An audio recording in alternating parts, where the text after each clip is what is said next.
next guest tonight. He looks like he's all ready. You know, I met a gentleman some years ago, and I want to tell you about Michael Jordan. Right? And you'll say, why does that have to do with anything? But I believe that Michael Jordan became really a superstar because other people around him were better when Michael Jordan played basketball. That is my hypothesis. So when I met this fellow, I recognized that other people were happier when they were around him. Other people were more positive when they were around Jonas Cain. He had a big smile on his face, and I said, there's a person who I want to be friends with. I want to get to know him much better. So he has joined us all the way from Boston, the purveyor of positivity, my good friend, Jonas Cain.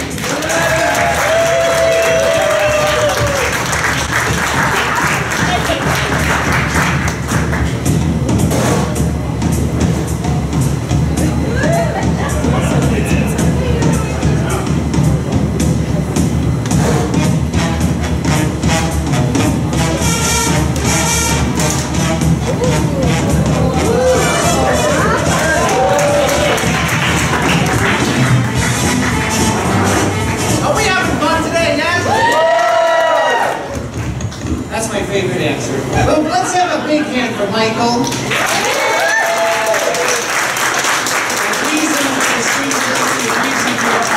It is simply a true joy to be here for a number of reasons. One, I love seeing some familiar faces. I love seeing some new faces. I love helping friends. And I also am excited because this reminds me of my very first magic show I ever did. I was 12 years old at a brewery. There was about, I don't know, 30 or 40 people gathered around. This story is about 50% true. But it is partially true because in my very first magic show, I did the show using this little box. I made it myself, perhaps you can tell. It says magic. Imagine a 12-year-old me making this little box. It's adorable. And inside the box, this is what we had. We have some giant-sized playing cards. Now, it's very important to use giant-sized cards because tonight is kind of a big deal. Thank you. Jokes are free. No one would pay for them, so I just got to give them away. So little 12-year-old me at the brewery, I had 1, 2, 3, 4, 5 humongous cards, little tiny adorable 12-year-old hands. I put one of them away. And lo and behold, I still had 1, 2, 3, 4, 5 cards. Everyone was stunned silent, just like this. But then all at once, they all got excited. They all threw their hands up in the air and they said, "That's amazing! That's amazing!" That was right on cue. That was absolutely perfect. For most of you, that was great. However, there were some of you, and you know who you are. I don't have to point you out. I'm not going to point fingers. I didn't see your hands. I didn't even hear you say any words. Don't worry, don't worry. I'm going to give you a second shot. Because I don't blame you. I blame the story. You probably just didn't engage you enough. So I'm going to tell you a different story about really my first real show, because my first magic show that I just told you about was my first paid gig. I made a cool $25, which is a lot of money for a little 12-year-old in the mid-90s. It's a lot of money. But my first show for a real audience, I was 6 years old in my parents' living room, just 6-year-old me. It was adorable. I didn't even know how to spell yet. I just sort of scribbled on the box. And there was about 10 or so of my family, my uncles, my aunts, my grandparents. And I had 1, 2, 3, 4, 5 cards. And I placed 1 and 2 cards away. Everyone go, ooh. I love you folks. And yet I still had 1, 2, 3, 4, 5 cards. Everyone threw their hands up in there and they said, much better. You guys are really, I feel like you're on my side now. For most of you. There's still some of you, again, I'm not going to point you out. Some of you, I didn't see the, actually most of you I didn't see the hands. What we're lacking now, what's the word? What is it? Intensity. Intensity, that's a word, yes! That is definitely a word that we can describe, thank you. But no fear, you get one more shot. You get one more shot. I was listening to Michael's thing earlier, I think I just... That was embarrassing. No, so I was doing, because that was my first show for a real audience, but that wasn't my first show ever. My first show ever, I was in my bedroom with my stuffed animals. And I was just 3 years old. And really, I didn't even know how to form words at all, so I literally just scribbled all over the box. I had 3 little stuffed animals propped up. And I had these cards. I had 1, 2, 3, 4, 5 cards. I put 1, 2, 3, 4, 5, 6, 7, 8. 9 cards. Thank you. I was impressed too.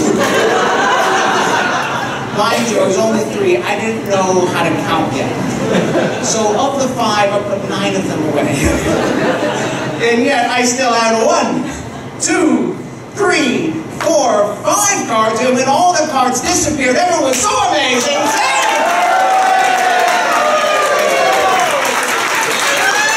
my goodness, it's right. Who said that? Was that you? What's your name? Bardo. Bardo. Big hand for Bardo. Oh my goodness. I was amazed at that. I really was. It's like, how does this stuff work? And that, I think your response really sums up what I really, really love about magic. I mean, there's lots of things that we can love about magic. One of the things I love is that it really reminds us to look at life in a new way. And it's kind of like riddles. It's kind of like puzzles. In fact, do you like puzzles? I hate puzzles.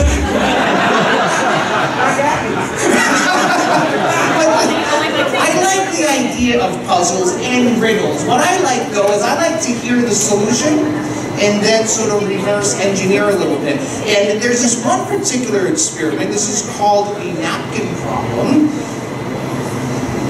I was excited about the napkin problem. But the napkin problem goes like this. With a knot tied in the napkin, is it possible to get the knot out without me untying it? Is it possible? Just shout out some answers. No! Yeah, who said no? What's your name? May. So you don't think it's possible? It's a magic show. It's perhaps, I think you're right though, it's perhaps not likely, but I think I may have asked the wrong question. I said, is it possible? Like can I do this? This has sort of this kind of inherent doubt to it. But if we ask a different quality question, like how can I do it? Now that presumes there is a way, and we just have to find it. I was doing this same problem for someone recently, and someone said, well, if the rule is that we can't untie it, just take some scissors and cut it out. That's getting the knot out without untying it. Someone else said, well, if the rule is that you can't untie it, just have someone else do it. Right? There's so many different possibilities, and that's what magic reminds us of. And since, of course, this is a magic show, I have a magic solution to this problem, but it starts before it even begins. You have to tie a certain kind of knot. Do you know what that kind of knot is called, May? Slip knot. It is called a slip knot. That's exactly right. Have you seen this trick before? That's exactly right. When you tie a slip knot, you just sort of slip the knot. No. Yes. I like you so much. No.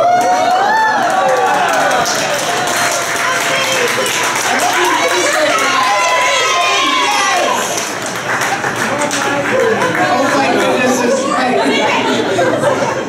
Now every time I do this, you know what people say to me? They say Jonas, because that's my name. They say Jonas, do it again.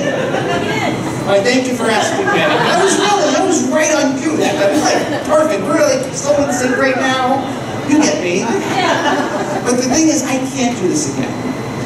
because there's a rule in magic, and there are some performers in the audience that will tell you that one of the rules is you can't do the same trick twice for the same audience. And do you know why that is, May? Do you know why? No. Well, the thing is, when you do it again, you know what to expect. So you can have a better chance, because it takes away the surprise. Yes. So you have a better chance of figuring it out. However, just like we tie a slip knot, there's these loopholes that we can slip in, that if the rule is that I can't do the trick again, we just have someone else do it. And perhaps May would like to join us.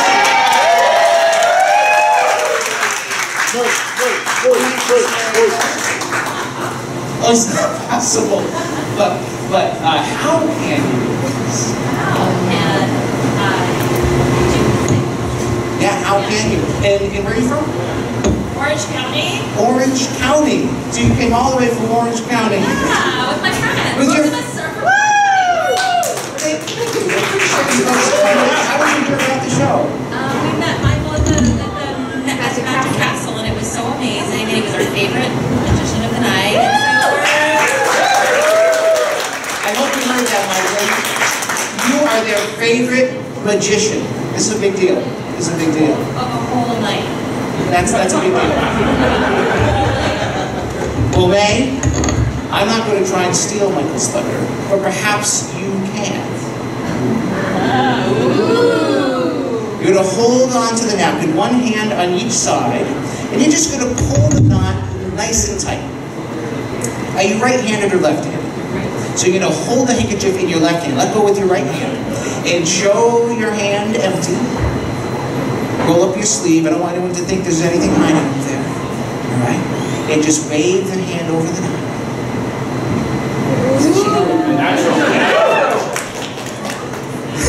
Get sexy, girl. Now all you have to do is take your hand, wrap it around the knot, and slip the knot off. Just pull it right off. Oh, dramatically, yes. Woo!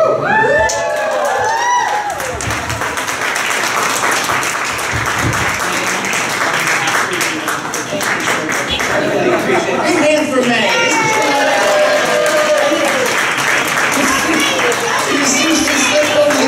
Because you couldn't see it, but because it's clear. That's amazing! That was actually wonderful.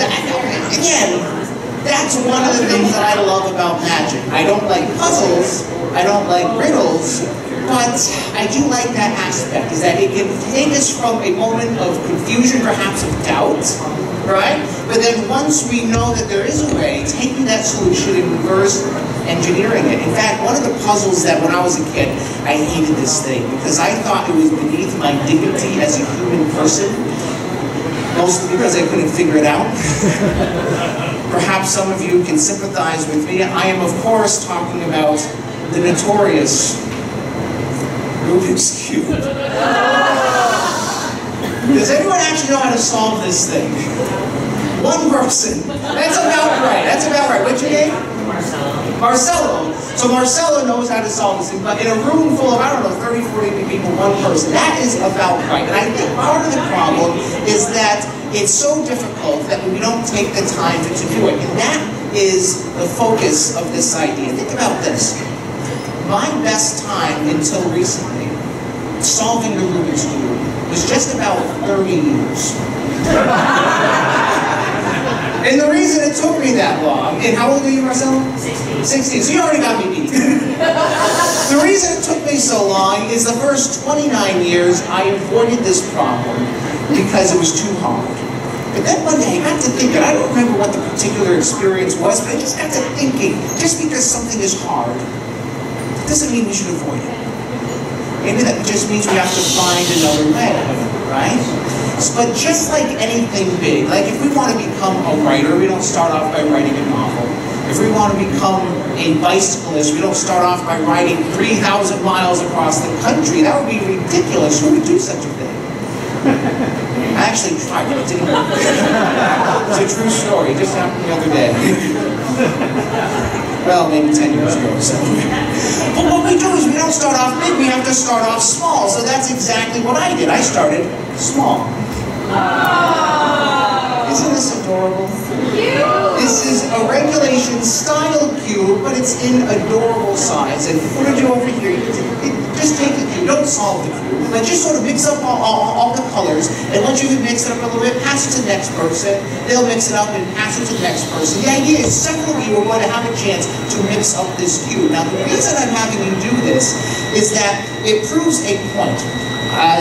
With every turn that you make, it makes one of 43, and this is true, I know it's true, I found it on Wikipedia. Every turn that you make makes one of 43 quintillion different color combinations. 43, I didn't even know that was a number. I also had to look that up on Wikipedia. Put on the little blue letter. What is that? It's the number 43 with 18 zeros after it. If you had a regulation size cube for every possible turn on the Rubik's Cube, it would fill the entire Earth's surface 275 times. It's true. It's on Google. So, and is the cube mixed? Very good. Let's give everyone in the front row a nice big hand for helping us out. Mixing the cube. Thank you. I'm going to attempt to solve the cube in kind of a unique way, because remember I said my best time until recently was just about 30 years. I'm going to try and beat that record. Maybe 29 years. No, I'm going to see if I can do it. The world's record is actually just about 5 seconds or so. I'm not that fast. It looks like a camera trick. If you go on YouTube and you look at it, it looks crazy. I can't solve it that fast, but I can solve it in my own kind of way. Who has a watch with a second camera? You have an app on there? Thank you. Courtney, the lizard lady. We were talking earlier. She's not a woman who is a lizard. No, she's a lizard. She does lizard shows. That's another story. Wow. All right, so the lizardlady13@gmail.com. The lizardlady, at live.com is going to keep track of how long it takes me. When we get to 1 minute, say 1 minute. When we get to 1 hour, say 1 hour. 1 day, you know what to do. If we're all still here, it's going to be amazing. Are you ready? Yes. Is everyone else ready? Yes. All right. On the count of 1, 2, and 3, go.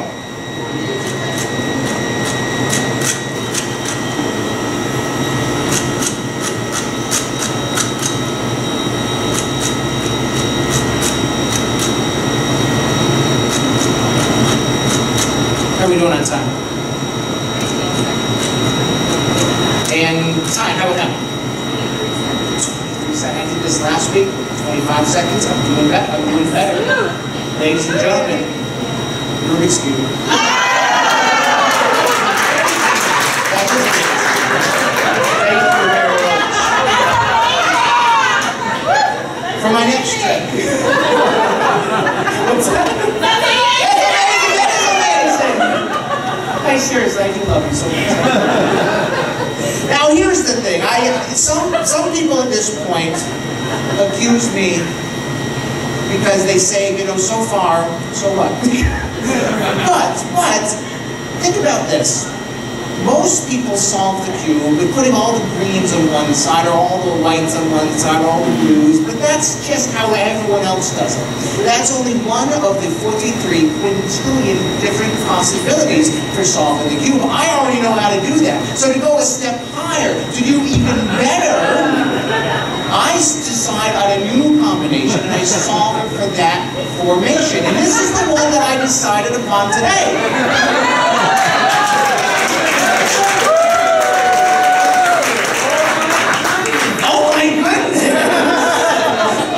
I love you. That's your son? Yeah. It's Marcelo. Oh. And that's Marcelo. My grandson. Oh my goodness! It's grand. It's grand. What's that? There are 3 generations here. That's amazing. It's very rare. That's another thing that I love about magic, is it brings people together, right? So I think that's really, oh my goodness. But what I've been telling you folks is partially true, but it's also partially a lie. And I do want to reveal a little bit of the truth here. I didn't decide on this color combination. The front row decided on this combination.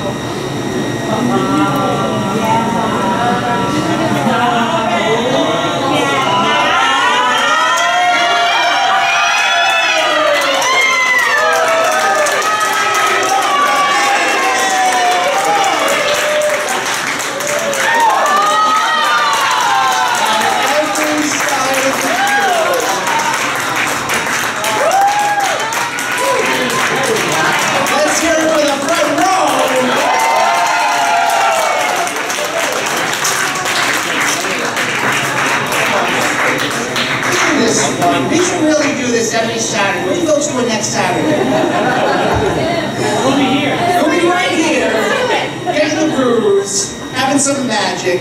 So, I think with this particular thing, what I'm getting goosebumps. I'm getting that because it's a little chilly outside. But I'm also getting goosebumps because really, just doing what's expected will always be good enough.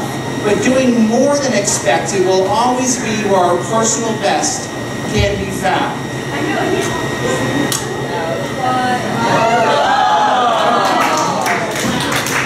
Which we always want to find for ourselves. Thank you, guys.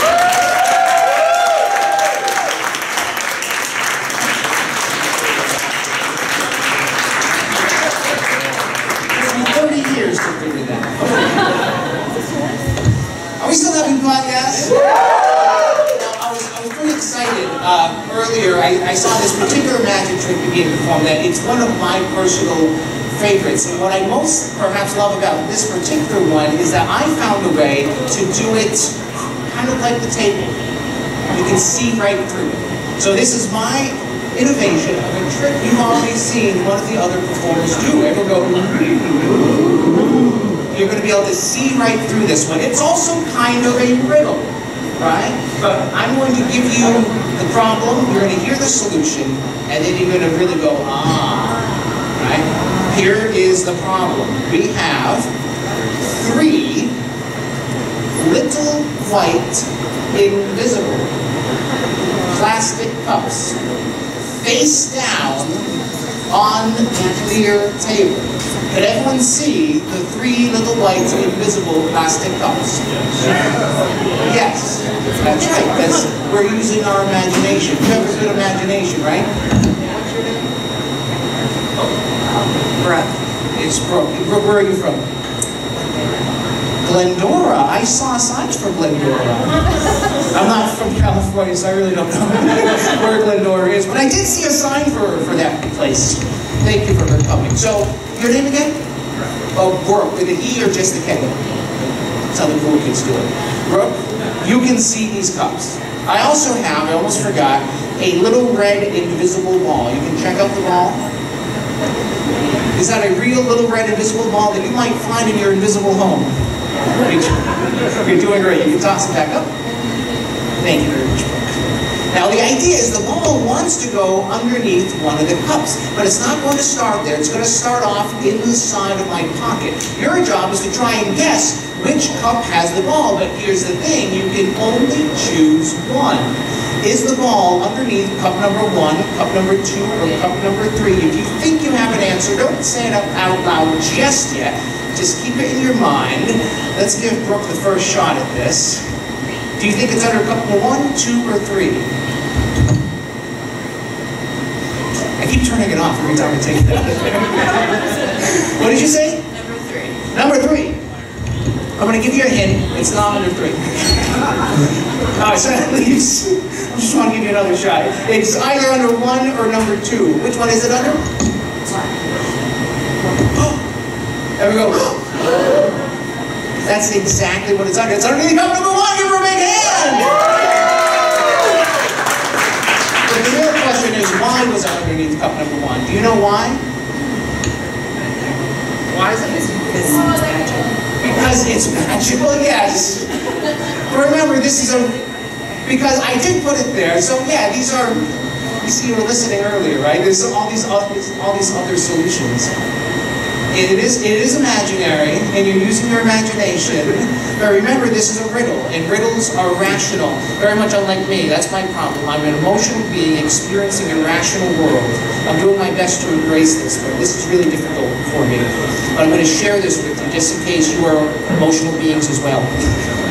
The reason that the ball was underneath cup number 1 is because I told you could only choose one. I told you you'd do it. You did it. That's amazing. Now I know some of you want another shot, so I'm going to give you folks another shot. Let's do this. I brought with me the real cup number 1 and the real little red ball. You may take a look at the little red ball. Who's this gentleman next to you? This is Justin. Who's Justin? This is your husband. Everyone say yay! Yay! Congratulations. How long have you been married? 4 years, congratulations. It's coming up, happy anniversary. Justin may take a look inside the cup. Now, if the ball happens to look like a cat's toy, I'll give it back to Pumpkin later. That's my cat. Is there anything inside the cup? And if the cup happens to look like a toothbrush holder that you might find at Target, purely coincidental. Or IKEA. Either one. Here's the idea. The ball wants to go inside the cup. That's where it wants to go, but it's not going to start there. It's going to start off inside my pocket. My job is to try and sneak the ball outside of the pocket and place it back underneath the cup without any of you seeing. This is the same thing, but now you can see what happens. Are you ready? The ball goes inside my pocket. Did you see it go? Yes.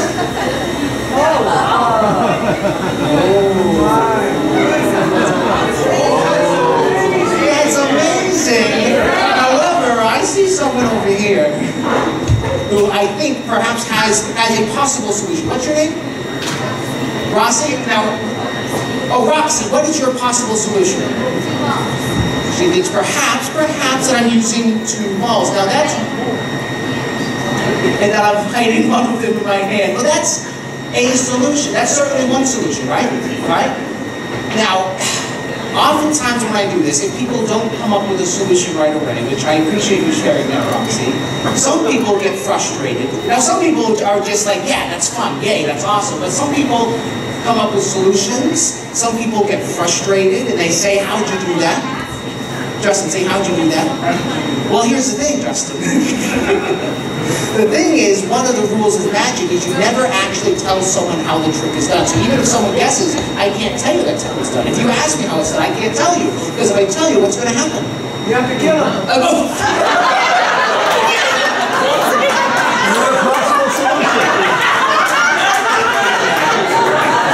They did take a turn really quick. I'm the purveyor of positivity. Not the facilitator of death.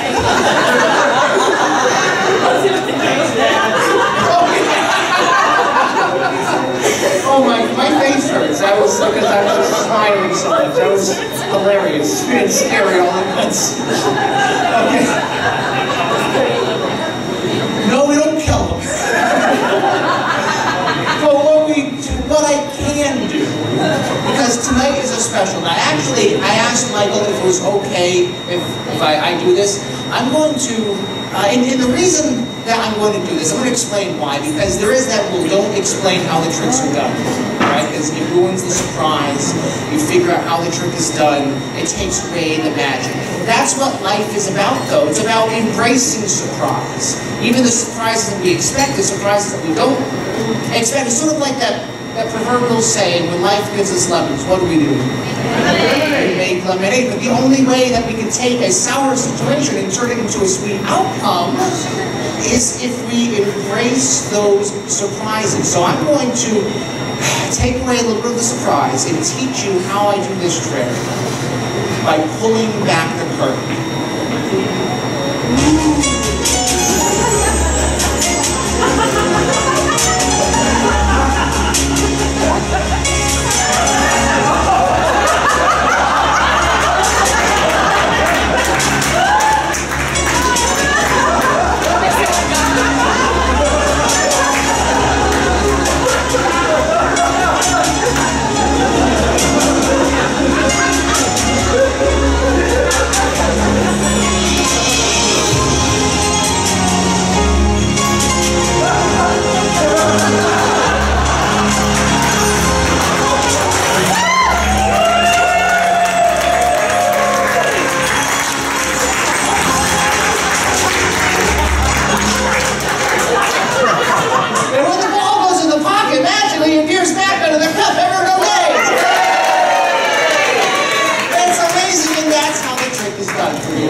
So that's the other way to do it. However, now that you know how it's done, I'm going to do it again in real time, so this time you can really see what it looks like, even though you know what to expect. The ball wants to go under the cup, but it doesn't start there. It starts off inside my pocket. Roxy. Did you see it that time? It's a clear tape, I suppose you can look at it, right? Watch close. What? That's that lemon we were talking about. Because when life gives us lemons, what do we do? Let's give everyone who out there a nice big. And I know you didn't see it happen, but let's give Michael a big hand too. That was just amazing. All right, folks. Well, I have some exciting news. I'm going to perform for you a very special trick as my final number. This is my most favorite. I realize I don't have to use the word most in front of a favorite, but I like to really hyperbolize this. This is my most favorite magic trick because it's the one that I never thought I would actually have an opportunity to perform, because there's certain magic tricks that you see amazing people do and you just say, that's amazing, that's great for them, I'll never be able to do that. However, this one particular piece, I decided to start small and try my hardest, and I came up with a solution to be able to do this trick myself. So I'm going to see if I can do it. Now, it looks like just a standard card trick, but where most card tricks end, this card trick will only be beginning. It is better if you're drinking. So please, drink up. Alright, do we have any card players here? Any card players? No card players. We have a card player in the back. What's your name? Matora. Matora. Now you can stay right there. What I'm going to do is just drop through the cards. I'm going to shuffle through the cards. Wherever I say stop, that's going to become your card. If you stop me near the top, you'll get one of those. If you stop me near the middle, one of those. Near the bottom. So wherever you say stop, that is your card. Make sense? What's nice is really more people can get involved with this now. So just say stop as I shuffle through. Right there, take a look, don't tell me what it is. I'll show the people around you just in case you forget, but please don't forget. And choose someone else to choose a card as well. It could be someone you know, it could be someone you don't know, someone you like. Oh, who are you pointing to? Her. Who's her? Is it Courtney? Oh, right here, right here. And your name? Trisha. Trisha. So same thing, just say stop and say shuffle through. Stop. Right there, take a look, do not tell me what it is. I'll show the people around you. And you're going to choose one final person. This person will choose the final card. It could be anyone you like. We'll say that lady way over right there. The lady way over at the bar. Which one? Yep, you. Oh, you. Hi, you. What's your name? Way at the end. What is it? Shelly. Shelly. From all the way over at the bar. Nice to see you, Shelly. Now you're going to do the same thing. Were you paying attention closely? So it's the same thing. So just say stop as I shuffle through. Right there, take a look at your card. Do not tell me what that is. I'll show the people around you just in case you forget, but don't forget what it is. And Shelly, you're going to do me a big favor. And you're going to join us on stage, and you're going to give the cards a nice big shuffle. So let's give Shelly a nice big shuffle. I know I surprised you just now. But you know what, you had a friendly face, so I thought it would be perfect for this. Do you play cards at all? This is perfect. Take the cards, just give them a little shuffle.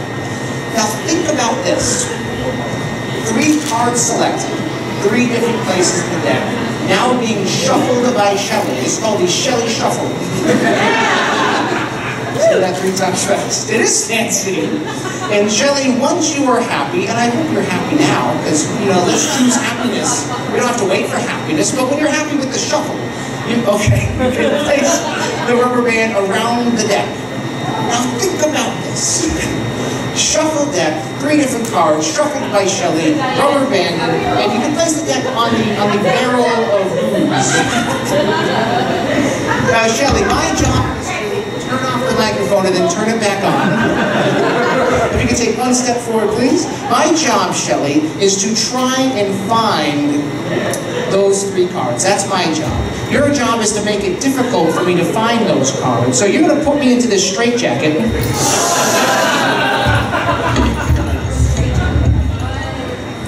And this is a microphone stand. It's too small for the microphone. So therefore, I'm going to ask Brooke with an E to hold the microphone for me. And you may come right this way. Oh, big hand for Brooke. Oh my God. You know, I'm pretty excited because I didn't even know you're going to get rolling. Let's get my coffee. Yeah, we don't need mic in your face. Now, Brooke, you're going to be the microphone stand. Right? And Shelley, you're going to place me into the straight jacket. Now I'm going to place my arms through both sides, and it's kind of like a series of belt buckles on the back. So I'm going to turn around so everyone can see what's happening. You're going to start at the very top, and you're going to really pull those buckles as tight as you can. Thank you very much. I appreciate that. From Orange County? Oh no, who's from Orange County? From the back. And you're from 20 minutes away. So thank you for making it. It was about a 10-hour flight with the layovers. You know, it's Michael. I love Michael. And how's the belt buckles coming? You're doing good. You're doing good. Now, once you get to the last one, there's one final one on there. That one doesn't have to be tight. Now, some of you may recognize this as a stunt that Harry Houdini used to perform. And Houdini would hang upside down from a skyscraper. Oh, it's okay, you're doing it. Thank you. And there's actually one final one for my arm. I'm going to cross my arms, and you just pull that one as tight as you can. Houdini would hang upside down from a skyscraper. Now, where I'm from in Massachusetts, well, I have an office in Boston. I suppose there's skyscrapers there, but I actually live in Holyoke, Massachusetts. Not a lot of skyscrapers, so I don't have a chance to really practice that. So what I do instead is I escape from the straitjacket while finding playing cards. Makes it much more interesting. Now, this is going to get a little animated, but first, I want to thank Shelley so much. I want you to take your hand. My hands are a little busy. Oh, thank you for shaking my elbow. And you may have a seat, Shelley. Give Shelley a nice big hand. And you may keep the microphone, but you may have a seat. Ladies and gentlemen, I will now attempt to escape from the straitjacket. Courtney will keep time once again. The Lizard Lady 13 at live.com.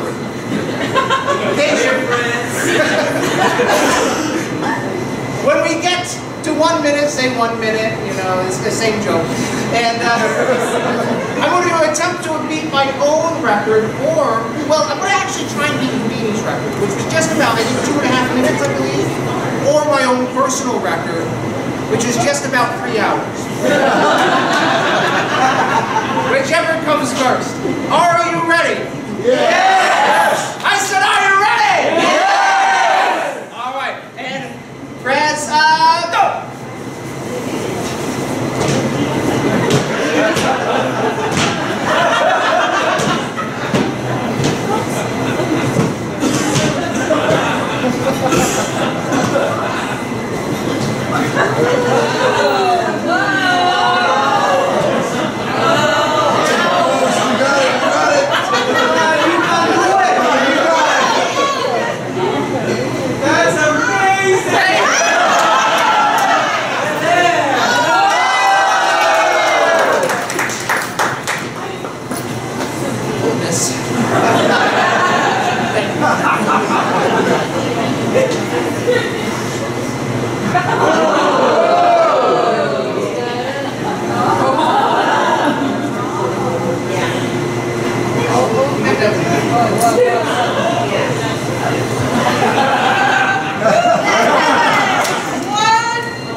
and I'm tired. And she's saying, suck it, Houdini, oh my goodness. Purveyor of positivity. Houdini's doing the best he can, considering the circumstances. All right, let me catch my breath a little bit, because I did escape from the straitjacket, and I found 3 cards, but are they the correct 3 cards? If you chose a card, raise your hand so I can see where you are. 1, 2, and 3.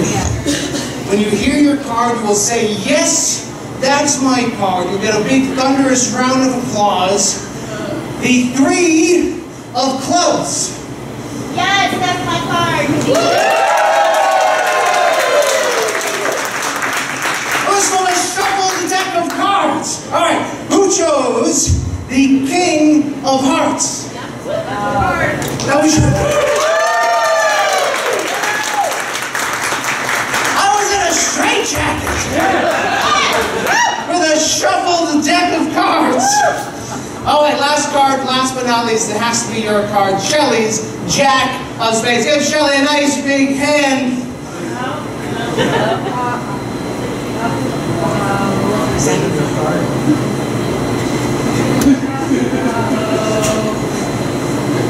This is my finish. This is my grand finale. Was it close? Was it at least a jack? Was it at least a spade? So I was completely wrong. This is a great time to practice what I say I am. Mr. Purveyor of Positivity. Well, this actually reminds me, there's this great American philosopher who, one of my favorite words, I have this inscribed on a piece of paper, I keep it on my wall, a great American philosopher, it said, 2 out of 3 ain't bad. Great American meatloaf. It's delicious. However, this also reminds me of that popular saying, when life gives us lemons.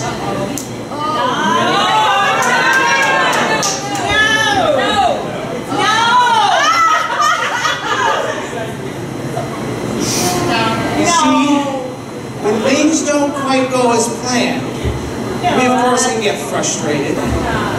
We can get upset. We can use it as an excuse to give up. Or we can face our problems head on. Because when we do, we'll find there waiting for us what we've been looking for this whole time. Yes. In this case, it's a rolled up playing card. And Shelley, what was your card? The Ace of Hearts. Are you sure it wasn't the 2 of Hearts? You're positive. I love that about you. Thank goodness this is the Ace of Hearts.